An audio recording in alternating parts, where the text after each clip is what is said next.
So steps 3 to 7 covers what's going on from the time it leaves the central nervous system to the time that it's into consciousness and we're taking the action.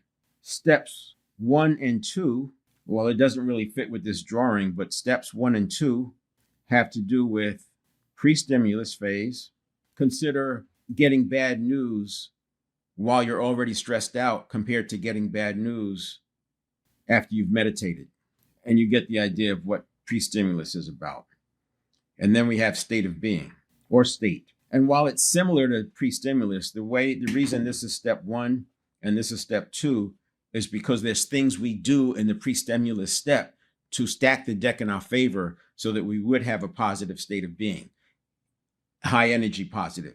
In the state of being, there's things we actively do to maintain that state of being, keep upgrading it, or if we get knocked off course, to get back quickly.